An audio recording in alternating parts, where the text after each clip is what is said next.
I'm going to call this regular meeting of the Nevada City Council to order. Good evening, everybody. It's Wednesday, February 11th, 2026 at 6:30 p.m.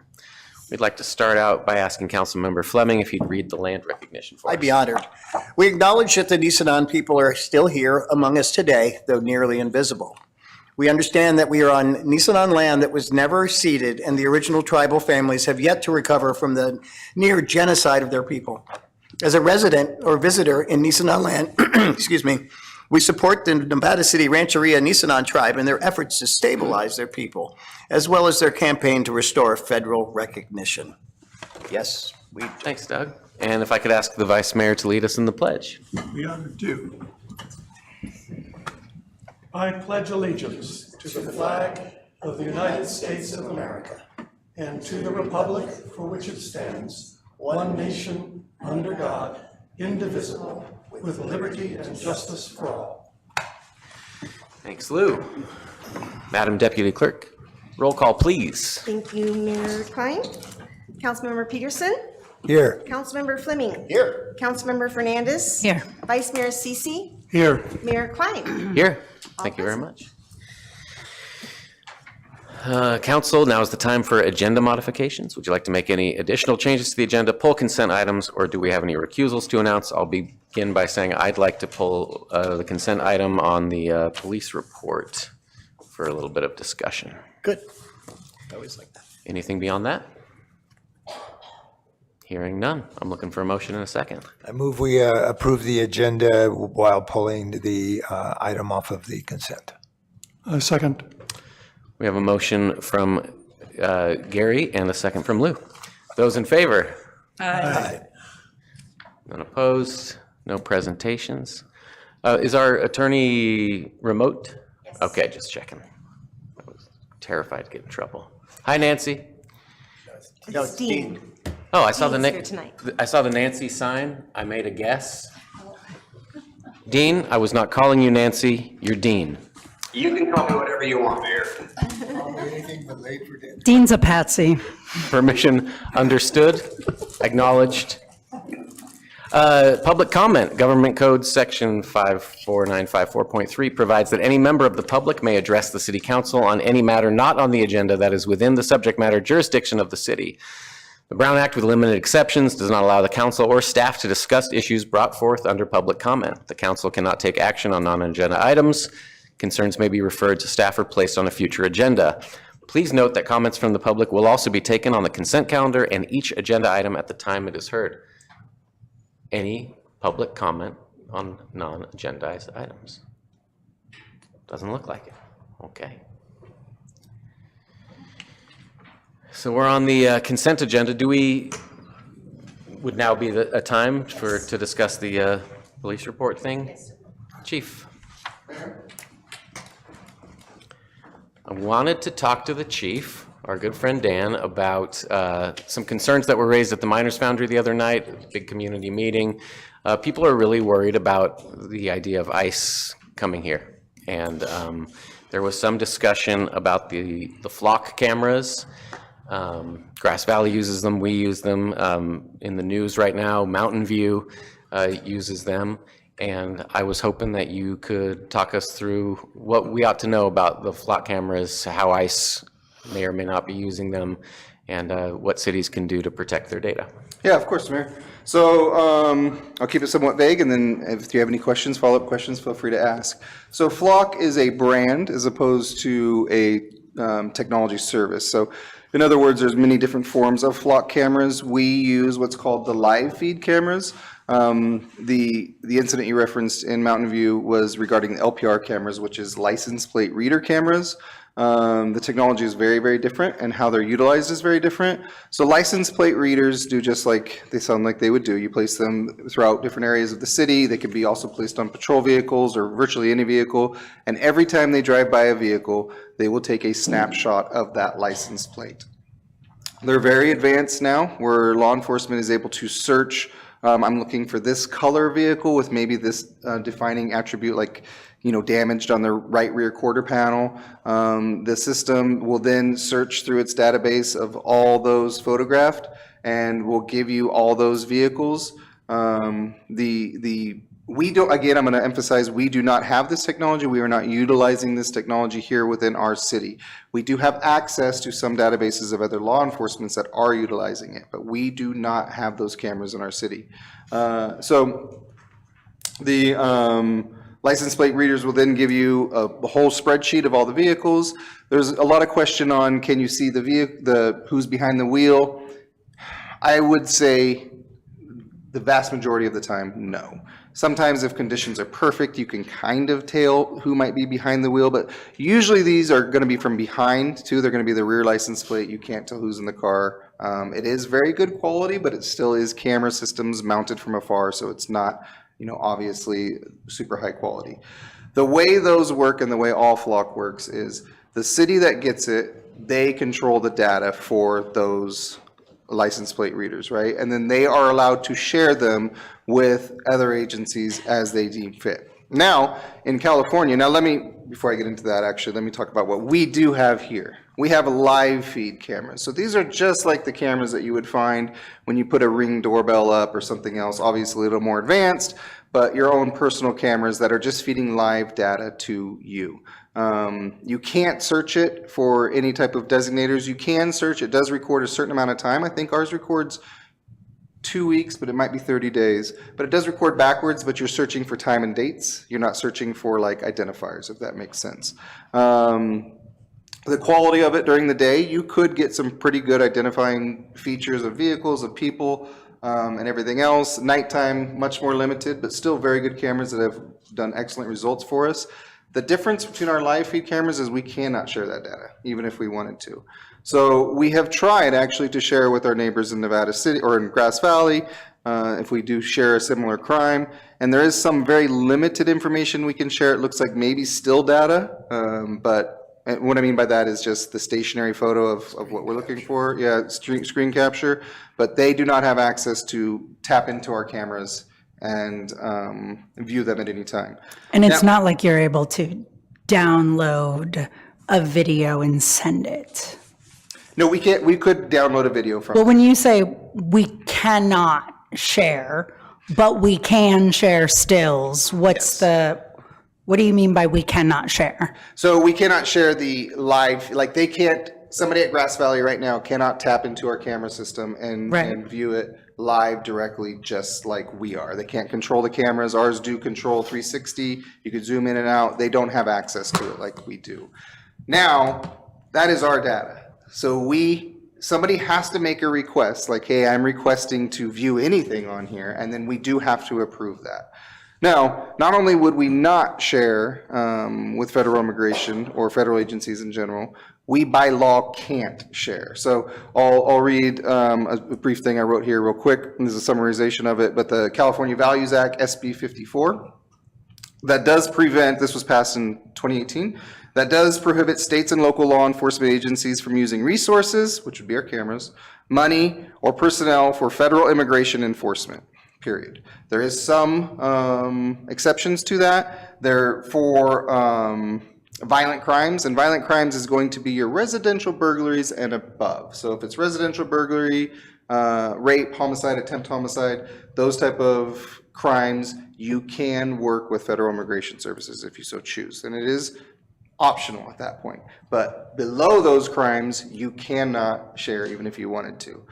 I don't want to speak too much on the incident in Mountain View other than what they have made very public, because I'm not sure what happened there, but I don't even know how they did it. I mean, it's not really an option. And there's one, I took a screenshot actually because I wanted to verify this. So I'd like to read this if I could, of the screenshot when we bring up Flock and we hit search. So before it shows us anything, this is what every one of my officers sees. It shows a blank screen and it shows this paragraph. Disclaimer, by accessing this system, I acknowledge and agree that my use of Flock safety technology, software, hardware, or otherwise, must be in compliance with California law pursuant to California Governor Code, and then it cites the code. This system may not be used to investigate, interrogate, detain, detect, or arrest persons for immigration purposes. So that's on every time one of our officers log in. That is a disclaimer that they do have to click on the I acknowledge, I agree. Our officers are very well trained that this is not information that's to be used for those purposes. And finally, I'd like to just add that I hear not just our community, but everybody, and we are walking that fine line between technology and freedoms, right? And I hold that very important too. And that's why we kind of came here a while ago, and I think that the live feed cameras are the better option for it. That's why I elected to bring that to the council here for those. We all want to be safe. We all want to be secure. We also want our individual freedoms and not to have things that are being used and abused by law enforcement or anybody else. So I'm very aware of that. I make it very clear at any time. We have 6 cameras. I make it very clear where they're always at. They're stationed purposefully for what we're looking for is mostly shoplifters is what we catch majority of the time, and vandals. I hate people when they spray paint our stuff, so that's very important to me too. But we don't have something where we're trying to keep it hidden or secret. They're not tracking vehicles. They're not, they can get that, but that's not the intended purpose for them, and that's not what we're using them for. So with that, I think I covered everything, unless there's any questions. I have a question. You said if it gets to a certain level of crime, you can choose to share. At whose discretion is that? I believe that would be my discretion. So if it gets to a certain level above, again, residential burglary would be the lowest, and then above that, it would be, I mean, I haven't been in this situation, but I'm going to give a what if of what I believe would occur. The federal agency would contact us and they would say, hey, we're looking for this certain individual. This is the crime. We're asking for your assistance. And what ifs are always difficult because there's so many factors that go into it. But what I can say is I'd weigh heavily. Like, what is the evidence on this? What is the indication? Where did it occur? Is this person a threat to my community? Is this something that we do need to take into account, that we would arrest them on our own for our own safety with our own officers, whether it's immigration or not? And can I ask you a question that's more about like your process as a chief of police and as a human being who comes to this role? Like when you say you weigh heavily, are there people that you counsel and trust and might reach out to in an instance like that? I'm just curious about your process. Yeah, of course. I mean, I reach out to you sometimes and many other people who I always reach out, and I think a lot of people in this community know that I enjoy having conversations with everybody in our community. And what I think is super important for law enforcement in general is to never get stuck in that law enforcement bubble. Sometimes things that make perfect sense to law enforcement. I'll use an example of LPRs, the license plate readers. I see the value in those. They do have a huge value. I also see the concerns for those. So it's very important for me as a chief of police, it's a simple answer. For me, oh yeah, they're great, use them. But then I need to talk to the community and hear their concerns and go, okay, they are great to a certain degree, but they also cause a lot of distrust. They also cause a lot of concerns, and we need to weigh that constantly, right? So in some communities, you almost have to have them because of the nature of the crime or whatever it might be. But here, we have to weigh that, and it's important for me to never get stuck in that law enforcement bubble, to make sure I'm talking to members of the community that are going to have different experiences in life and have different opinions of it. Thank you for that. I always say that community policing feels aspirational, like we're working towards something, not necessarily like a place we've arrived. So thank you for working towards that. We keep our data for a certain amount of time. Could that data be subpoenaed by federal agents?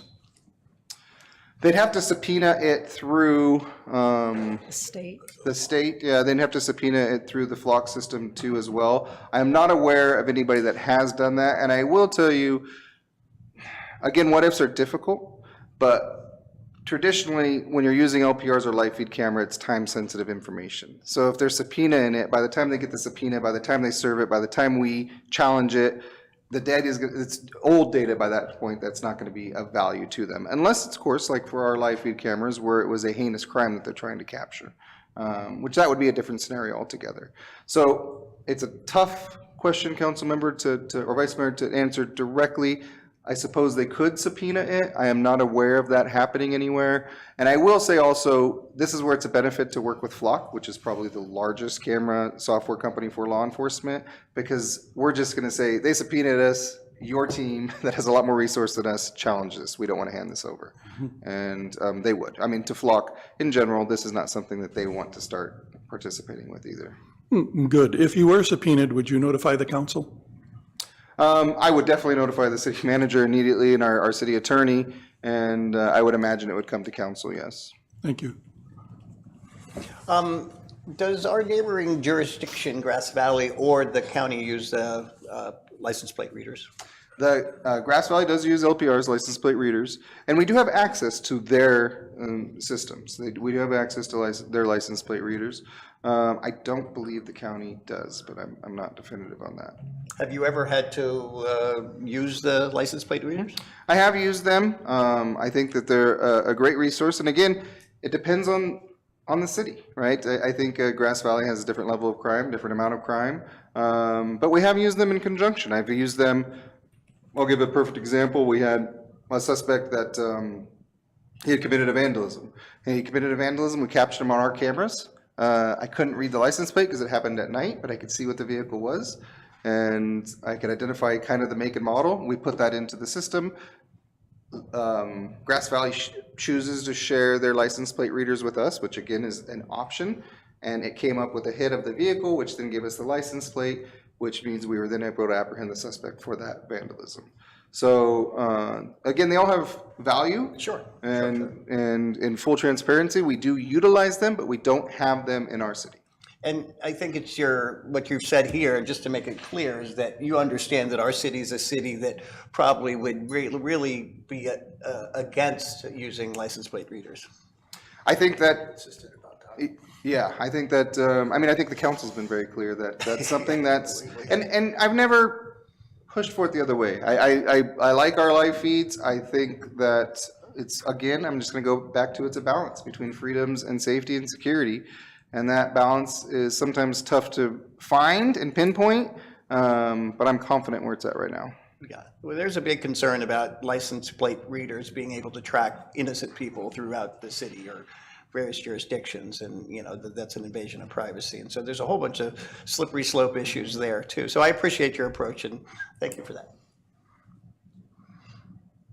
Thanks very much, Chief. Oh, yeah. I just, as I'm thinking, I think this is really great. I appreciate you, Mayor, for bringing this up. It is certainly something that came up at a really large community event.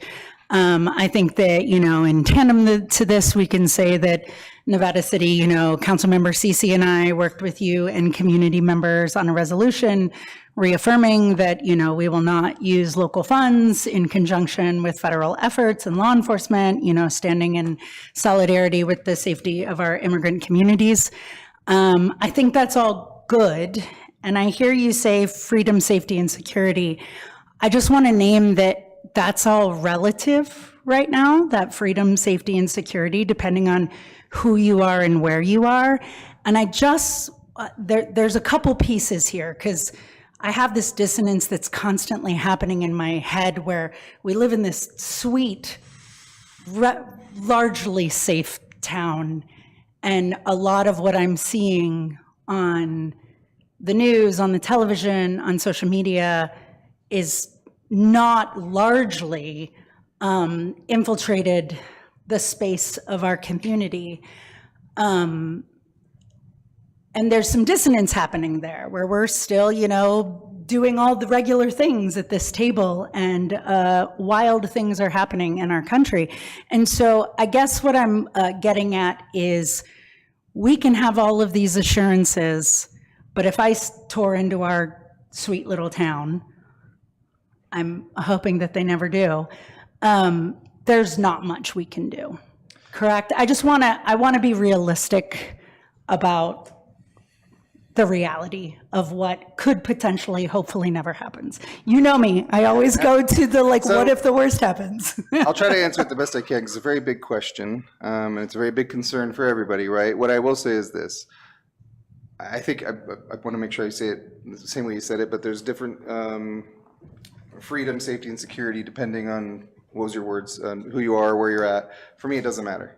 You will have, and this is my firm belief, The Nevada City Police Department, you will have these same freedom, safeties, and securities if you live in our community or if you're visiting our community as everybody else. If ICE comes through here, obviously, we've all seen the news and what's going on, and I actually applaud the chief of Minneapolis. I think he's doing a great job for what he can. They're a much bigger police department, so it's a lot harder to handle some of those things. But, you know, there was one situation, for example, where there was the two shootings, and as I understand it, the local law enforcement was prevented from doing the investigation. They're going to have to arrest me as much as they're arresting anybody else if you're telling me I'm not investigating a shooting that happens in my town. I don't care who did it. We're investigating it. They can tell me later it doesn't matter what we found, but we are going to investigate it. We are going to follow the laws that we believe in, that we built here, and that we strive for our community. So I hear you that would we be limited? Yeah. Federal government's big, but I'm going to be standing there just like everybody else and saying absolutely not in my city. And I appreciate that, and I hope it doesn't come to that, and I'll be right next to you if that happens. And I just want us to be realistic that we have no authority over a federal agency. I just want to be realistic to people about that. Well, we can't outgun the federal government, but we can outwitness them. Good point. Thanks, Chief. okay, thank you. Thanks. Thank you, Chief. Dean, is it appropriate to see if there's public comment on item 3? Sorry, Mr. Mayor, I didn't have audio when you pulled it, so was this formally pulled from consent and is now a new business item? Yeah. And so then you are required to, thank you. Is there any public comment on this item? But I would note, I believe this is not necessary, this is on the monthly PD report, Yeah. not necessarily on immigration enforcement in Nevada City. Noted. No public comment. So we'll move on to the rest of the consent agenda. All items listed under the consent agenda are considered to be routine in nature and will be approved by one motion. There will be no separate discussion of these items. Before we take action on the consent calendar, minus item 3, we will hear any public comment on the consent calendar items only. Do we have any public comment on any of these consent items? Hearing none, I'm looking for a motion and a second to approve the consent calendar. I move that we approve the consent calendar. Second. Motion from Daniela, second from Luke. Roll call vote. Sorry about that. Councilmember Peterson, Yes. Councilmember Fleming, Yes. Councilmember Fernandez. Yes. Vice Mayor Sisi, Yes. and Mayor Klein. Yes. Thank you very much. Moving on to business. Excuse me, Mr. Mayor, you will need to have a separate motion on item number 3. Oh, thank you very much. Looking for a motion on item 3. So moved. Second. Motion from Gary, second from Lou. Roll call vote. Okay. Councilmember Peterson. Yes. Councilmember Fleming. Yes. Councilmember Fernandez. Yes. Vice Mayor Sisi, Yes. Mayor Klein. Yes. Thank you for that, Joan. On to business. Hi, Lynn. This is a receipt of special event applications from the Nevada City Chamber of Commerce for calendar year 2026, as well as the calendar for placement of flags on city poles. Good evening, council members. Thanks for having me. Hopefully, I'll apologize in advance. Hopefully, I'll get through it without coughing. I'm recovering from the flu, but hopefully we'll be okay. So yeah, before you guys, I'll start with the flag calendar and then kind of just move through the events in chronological order. So flag calendar looks pretty similar as usual. I will note that there's a couple partner organizations that we work with, including the Wild and Scenic Flags that are currently up on the street for the film festival coming up. And then we'll have, as usual, the U.S. flags are handled by the Chamber of Commerce, but some of our other partner flags are the cultural district flags that are put up by the Arts Council. Otherwise, it's mostly event flags and the U.S. flags. So any questions about the flag calendar at all for this year? Same thing as usual happening in June with... With the Pride flags, so the flags will come down for Flag Day. The Pride flags come down for the night before Flag Day, and the U.S. flags will go up for those. Great. Yep. Concerned about that? It's happened. What happened? The first year of the Yeah. people get upset. People are always going to get upset. So yeah, that's the plan for the flags. And then moving on to our first event of the year is Earth Fest. We're looking at April 19th for that event. This will be the 5th annual Earth Fest event that takes place on Broad Street. We did change the timing a little bit this year, that it's a little bit shorter, so 11 to 3:30 p.m. Otherwise, pretty much the same as what you've seen in years past for Earth Fest. Then moving on, we have our spring sidewalk sale. Again, similar to what you've seen, especially last year. Last year's when we expanded it to be a citywide sidewalk sale to include the Seven Hills District in addition to downtown. And so that'll be 10 to 5 p.m. on May 9th. And so we'll have shops setting up all their wares for sale on the street. And then we have our long table dinner, which is going to be May 16th. That's our awards dinner, which is one of the longest, if not the longest running event in Nevada City history. This will be, I believe, the 124th year since it started. So it's has a very long legacy as an event. Yeah, that's very true.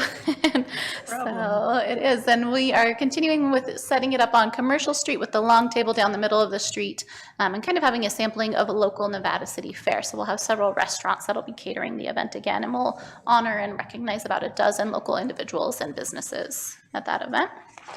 Can you remind us real quick what the time is for that? Yeah, that one is May 16th. It takes place at 5:30, so we have 5:30 to 9 p.m. Yeah. And then we have our Pride Flag Rising. So I'll note too, most of these events in the packet are chamber events, but some of them are with partner organizations that we help support this process of applying for their permits. So this is a partner organization one that is actually hosted by some of our council members and local Pride groups. So this will be the flag raising, which will take place on Monday, June 1st. This is an event that's happened before. The one thing I'll note is that we are looking at expanding the footprint a little bit. The last several years it's been just on York Street, but we are looking at closing just a sort of half a block of Broad Street to accommodate the amount of people on York. It's kind of a long, narrow area where the crowd has to sort of cram in there, so this will allow more space for the crowd to gather safely on Broad Street. For a short period of time. For a short period of time, yes. Parade as well. That's the coming up. Next, this one is just the flag raising so a separate application there. And then the next one is we have our art walks, which are the first Fridays of June, July, and August. So that's 6 to 9 p.m. It's very similar to what you've seen in the past, where it only includes street closures on North Pine and Commercial Street there. And then we are to the parade, the Pride Parade. So this is the first ever Nevada City Pride Parade. So new event coming, again, a partner organization one that we're just working to support, and that will be Saturday, June 6th. Also kind of a new thing, it's an evening parade, which is something I think I'd say our businesses appreciate because it doesn't impact their business so much, but pretty excited. So this would be from 6 to 7 p.m., following the same parade route as all of our other parades like Mardi Gras and 4th of July. So we have that. And then 4th of July, this is a Nevada City year for 4th of July, which I'll just add a little fun fact that I learned recently. 4th of July is the first event that the Chamber of Commerce hosted back when we were formed in 1902. Wow. Prior to that, both Nevada City and Grass Valley hosted their own 4th of July parades, and they were trying to one-up each other. At the time, they were spending thousands of dollars on each of their respective parades. Spending more in 1901 than we spend today to host our parade. No way. So people always wonder where that rivalry of Nevada City and Grass Valley came from. It dates way back to that time. And so finally in 1902, they came to their senses and said, okay, we need to stop this madness, and decided to alternate between the two towns. So there's a long history of alternating between the towns, but on the even years, it's in Nevada City. So that'll be taking place on July 4th, which happens to be a Saturday this year. And then Hot Summer Nights will be the last 3 Wednesdays of July, as it always is. That's from 6 to 9:30. Same footprint there, not really any changes to that event this year. And then moving on to our fall sidewalk sale. So same thing, it'll be a citywide sidewalk sale. So we do spring and fall so that the merchants can help kind of clear out their last season wares and make room, especially in fall, for all of the holiday decor. And then in September, we also have the Constitution Day weekend festivities. So that includes 3 different events, which includes the concert, which takes place on North Pine Street with the Nevada County Concert Band on Saturday afternoon. And then we have 2 days of living history reenactments for the Revolutionary War Group at Pioneer Park. That's Saturday and Sunday. And then it's all culminated by the parade on Sunday. And this year does mark the 250th anniversary of the signing of the Declaration of Independence. So it's kind of a big year in the world of Constitution. And also, you know, especially with all the things happening in our world right now too. So those are all the festivities for Constitution Weekend. We're continuing to partner, and I'll just note on the Constitution Weekend festivities, that is a co-hosted event between the Chamber, the city, and the Masonic Lodge. So there's 3 partner agencies that put that on. Halloween Spooktacular, our safe trick-or-treat event that takes place in the retail district. We partner with the county on this, so they'll have their trick-or-treating up at the Rood Center and be providing a free bus that will drop off right here at City Hall, and then geared towards younger kids, but open to all ages. They can come through downtown before they move on to the residential district. We are expecting it to be a big one this year since Halloween falls on a Saturday, so we're expecting a good attendance this year.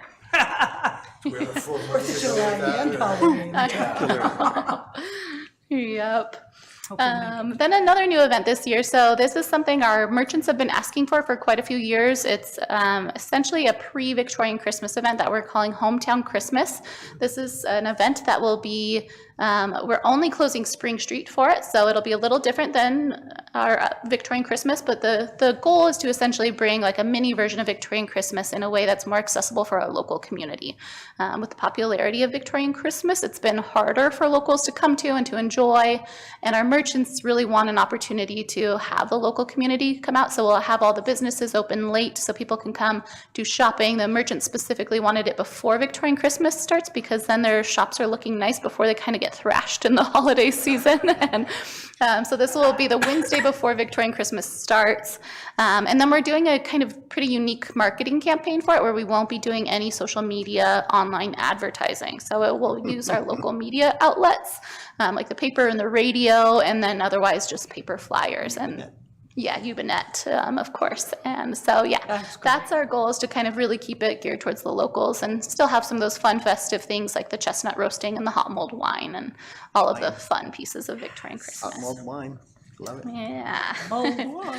And then last but not least is Victorian Christmas. So same dates and patterns as we've seen, including the expanded street closure that we had this past year, which included Union Street. So that will be the 3 Sundays leading up to Christmas, along with the 2 Wednesdays in between. Any questions about any of those events? I did want to comment. I think that the opening of the way that you handled Union Alley, I believe was really great. It was clear that more space was needed For Victorian Christmas. for Victorian Christmas. It might still need more space, but certainly it, and I like the way that the food moved down there, and it's kind of a food court thing. I thought it was just really inspired and well done. Thanks, I appreciate that. Yeah.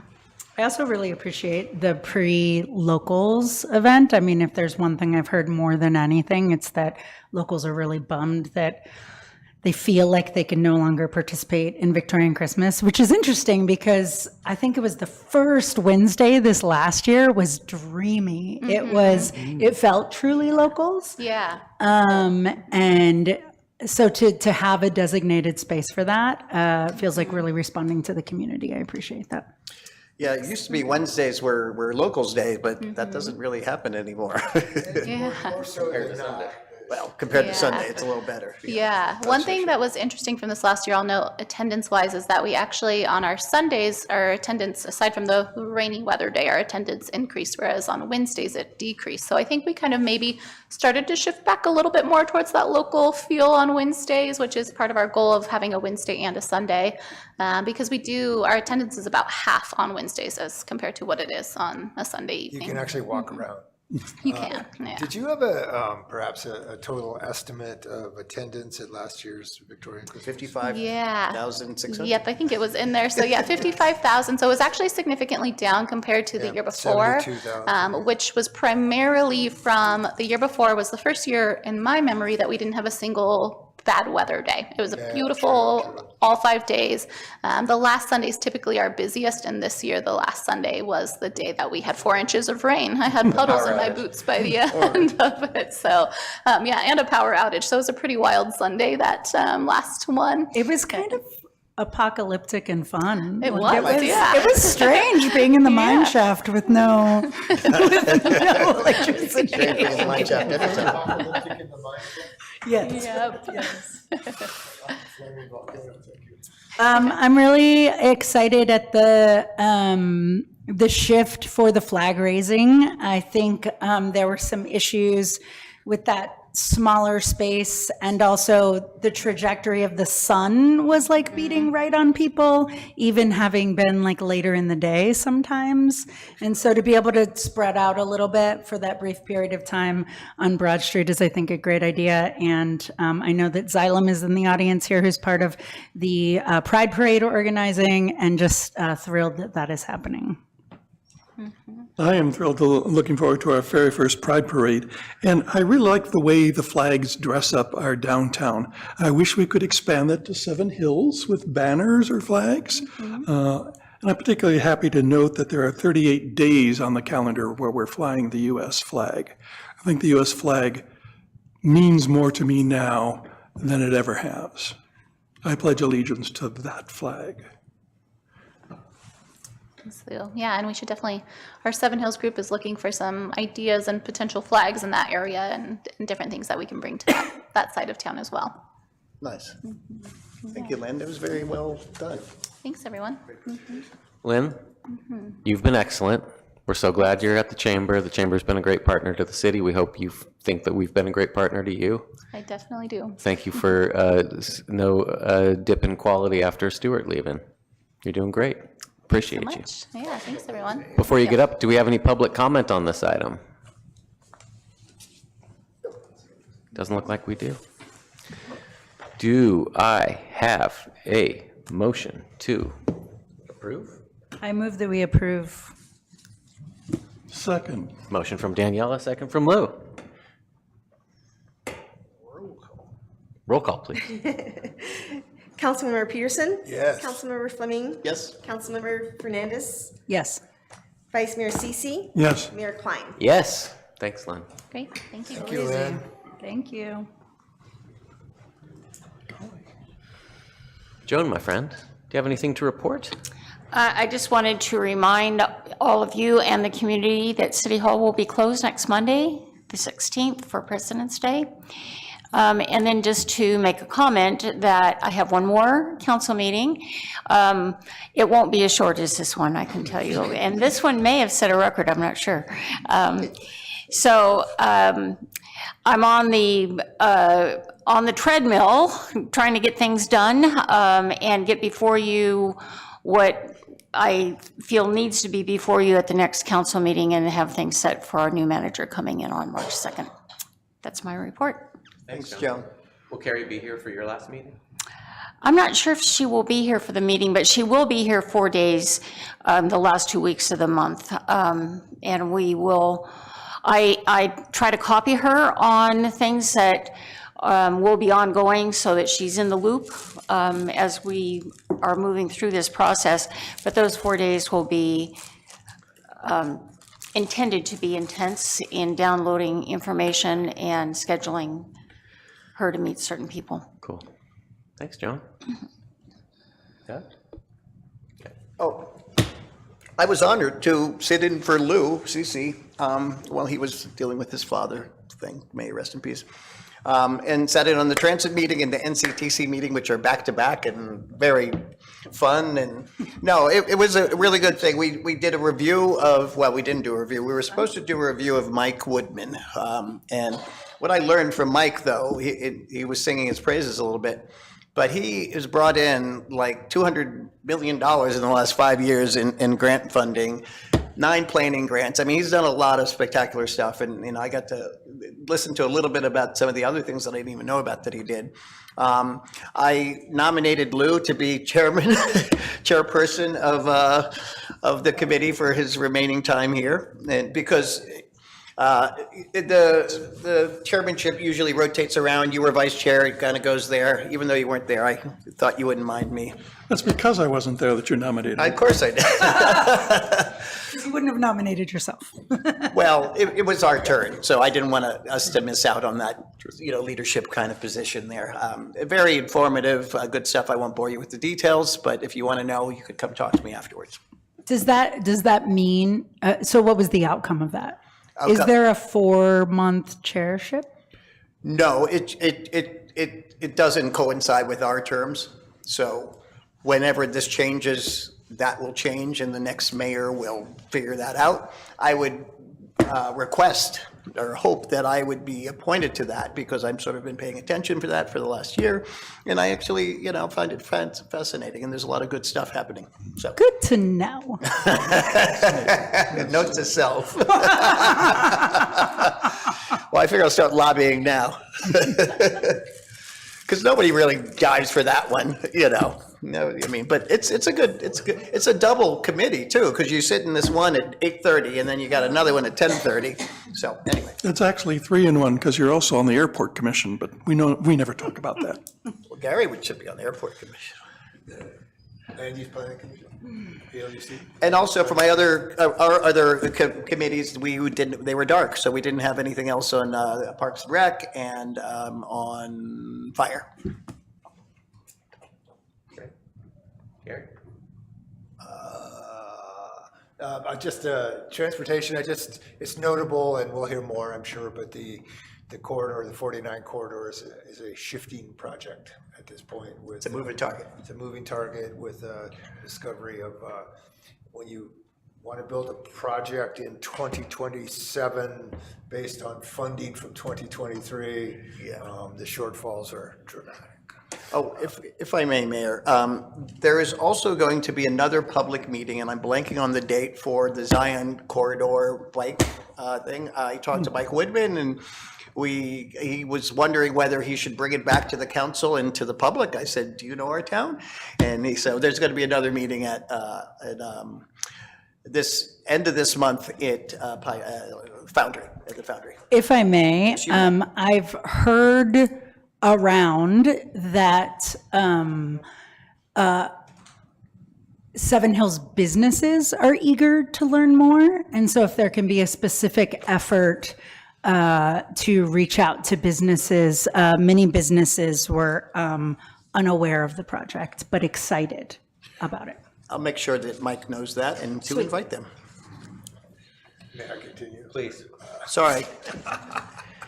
But I just want to say that in terms of praising Mike Woodman, I had some rather really lengthy conversations with him about the 49 corridor and the stuff that's going on, and we're very much connected on this, and the information's flowing as it should, so that we could understand how to move. And I just would briefly say I've been engaged with some neighbors up there, and yes, it's frustrating. It's hard to tell what's going on between the courthouse and changes that might occur at Highway 20 and Highway 49 and the roundabouts and that project shifting. And I describe it as one of those projects that's like wading through molasses for the purpose of nailing Jell-O to a tree. But order does emerge from chaos, and it's a matter of staying with it and understanding all of the changes. I know there's been some meetings about the courthouse. I don't know if anything has been decided, but that will have significant impacts in that traffic area, as will the changes that we hope are coming at 20 and 49, which is a real traffic problem that would be lovely to see addressed.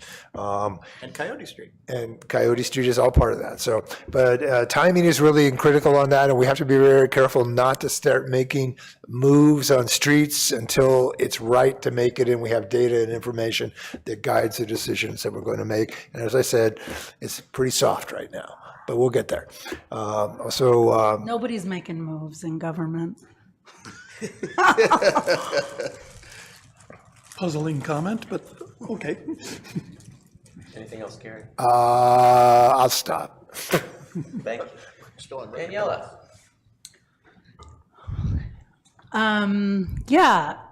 Mayor Klein and I sat in on a necessary, if not painful meeting today about our short-term rental ordinance. This is something for folks, there are some folks that have reached out to me and wondered where all of our community work went on this. I'm sorry for the delay.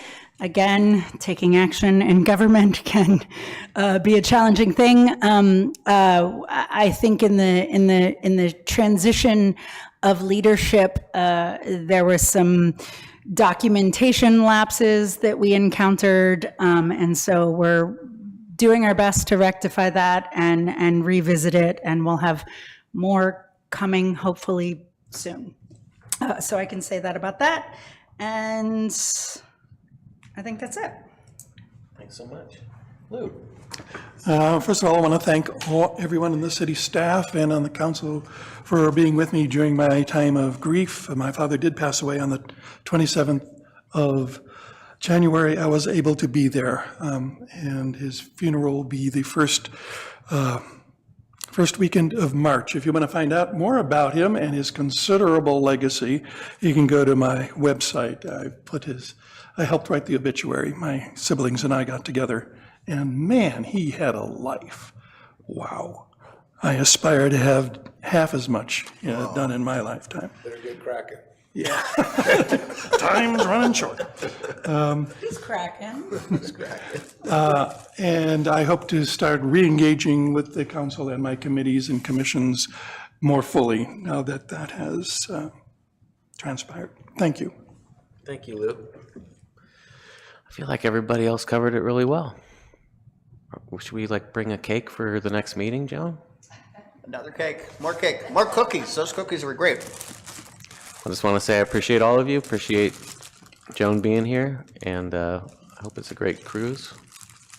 See everybody in a couple weeks. Do I have a motion to adjourn? I move that we adjourn. I'll second that. Oops, sorry. Motion from Daniela, second from Doug.